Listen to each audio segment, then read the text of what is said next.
Parece que não existe mais a palavra vergonha no dicionário deste governo Bolsonaro, e nem na família dele. Agora o senador Flávio Bolsonaro foi pego com a boca na botija mentindo à justiça. Diz que aquela mansão que ele comprou de 6 milhões de reais aqui em Brasília foi de renda de advocacia. Foram fazer uma pesquisa sobre como ele arrumou esse dinheiro e descobriram que ele nunca advogou. Se ele nunca advogou, como é que ele diz à justiça que comprou uma mansão com 6 milhões de reais utilizando de recursos de advocacia? Parece que a vergonha agora não faz parte mesmo do dicionário da família Bolsonaro. Mas já é assim no governo, né? Nós fizemos agora recentemente uma audiência pública para ver as denúncias no MEC, no Ministério da Educação e Cultura. Aliás, uma vergonha. E hoje apareceu mais uma denúncia. 1,5 bilhão de superfaturamento de material escolar, carteiras e mesas. Que a Controladoria Geral da União teve que novamente desfazer o contrato. Isso soma-se à denúncia do kit robótica, dos ônibus escolares superfaturados, dos pastores bolsonaristas com barras de ouro, pagando ou querendo pagar prefeitos para poder colocar na ordem que eles querem obras e construção de escolas, escolas fakes, que foram mais de 2.000 escolas que nunca existiram, mas que eles colocaram recursos. E tem aqui um pedido de CPI do MEC. Mas debaixo de todo esse período, esse processo de corrupção que a gente vê na família Bolsonaro e vê agora no MEC, para não citar outros órgãos, a gente assiste um corte de 3,2 bilhões, 14,5% de orçamento de universidades e institutos federais, que é um verdadeiro escândalo. Olha, só em Minas Gerais são 140 milhões e meio de recursos a menos nas universidades. As universidades vão fechar, até outubro não funcionam mais. Universidade de Alfenas, 6 milhões, o Instituto Federal do Sul de Minas, 7 milhões e 800, a UFMG, 32 milhões, Universidade Federal de Juiz de Fora, 30 milhões, Universidade Federal do Norte do Instituto Federal do Norte de Minas, 7 milhões, Universidade Federal de Uberlândia, 19 milhões, Universidade Federal de Viçosa, 14 milhões e meio, Cefet de Minas, 8 milhões e 200, Universidade Federal de Lavras, 9 milhões. Peço ao presidente 30 segundos, só para que eu possa terminar, presidente, este raciocínio.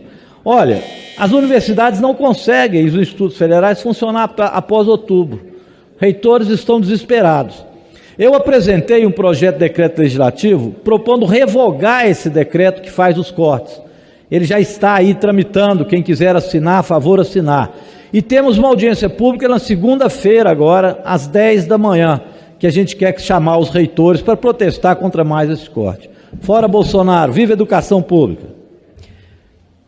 Então, presidente, eu queria falar sobre a questão do meio ambiente, mas eu não posso me omitir aqui em relação ao PL, que era o partido que foi oportunista e que no governo Lula comandou uma frente de corrupção, na verdade. Então se teve corrupção foi de pessoas isoladas, não do Lula. Até hoje não provaram nada do presidente Lula, como não provaram nada em relação a Dilma, mas sempre tem os ratos que vão para corroer, e às vezes por dentro do governo, e condicionar determinadas situações, procurar montar esquema. Então, e hoje vemos aí, então não sabia se estava falando hoje do PL de hoje, que continua muitas lideranças que estão no PL de hoje, e que já foram comprovados corruptos, esses sim, comprovados. Mas, presidente, corrupção que é o que nós estamos iniciando o mês de junho, dedicando aí ao meio ambiente, e onde a gente percebe que no governo Bolsonaro, um escândalo, como que tivemos ministros do meio ambiente negando toda a política ambiental, o desmatamento, como crime, tráfico inclusive de madeira, Então é um governo comprovadamente corrupto, não só em relação ao meio ambiente, um governo Bolsonaro corrupto em relação à compra de vacinas, Na saúde, algo sagrado, adiou, e quando resolveu comprar, foi com corrupção. Um governo corrupto no MEC, algo que é tão sagrado também. Então é lamentável como que a corrupção está enraizada aí, e uma omissão da Procuradoria-Geral da República. Crimes que nós queremos ver aqui também, corrupção em relação aos próprios filhos do Bolsonaro, ao então deputado Bolsonaro aqui, que foi meu colega aqui, que a gente mostrava, e com denúncias claras em relação à corrupção do próprio então deputado, e que continuou com os filhos, com a família Bolsonaro, a corrupção. Então, é muito triste, né? Quando a gente percebe os esquemas que continuam aí em diversas áreas de denúncia. Agora, denúncia em relação a estoques de fertilizantes que estão em portos. É uma coisa assim absurda, e ainda a omissão, senhor presidente, da Procuradoria-Geral da República. Eu solicito também que Vossa Excelência solicite a divulgação da nossa fala nos veículos de comunicação dessa casa, o nosso repúdio a toda a corrupção desse governo, e muitos desses resquícios, como estão na liderança do próprio PL, né, que comandou certos esquemas e que foram expulsos. Teve ministros que tiveram que... O Lula exonerou ministros que estavam como suspeitos de corrupção. Um assunto que está atormentando a vida dos brasileiros, que é a inflação. A inflação que tem comido todo o poder de compra do salário mínimo. E que o governo Bolsonaro nada faz.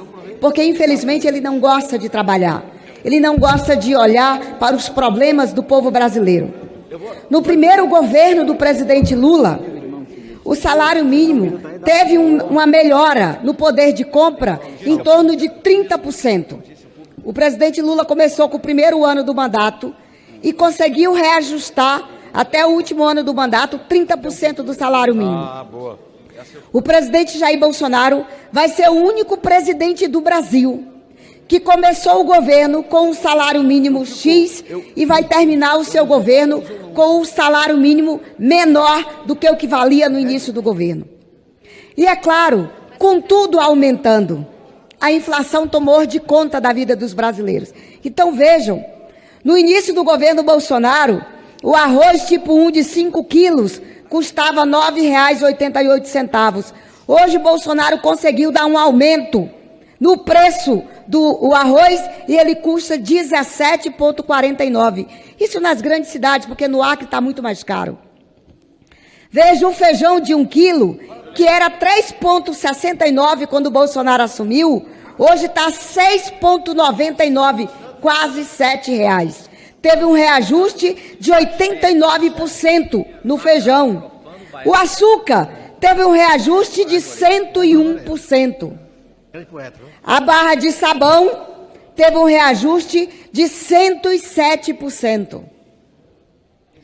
O leite, 1 litro de leite, quando o Bolsonaro assumiu, custava 1,99.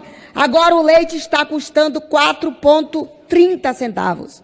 115 de reajuste no leite. Isso só no governo Bolsonaro. A margarina de 500 gramas custava 2,49 quando o Bolsonaro assumiu. O Bolsonaro deixou a margarina ter um reajuste de 116%.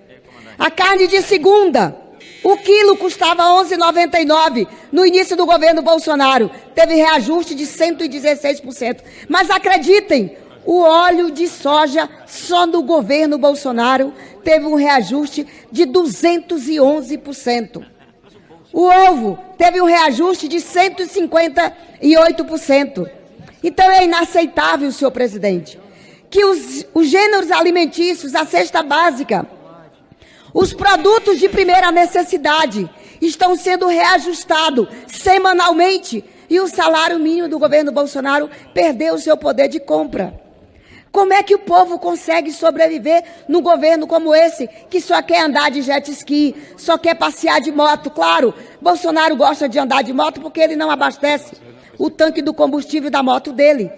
Porque o povo que tem que abastecer o seu carro ou sua moto, vai sozinho.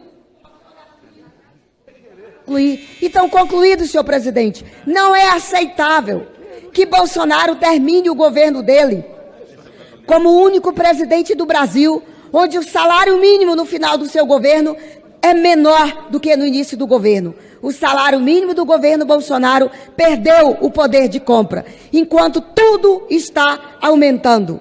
E a culpa, que está tudo caro, a culpa é do Bolsonaro. Muito obrigada.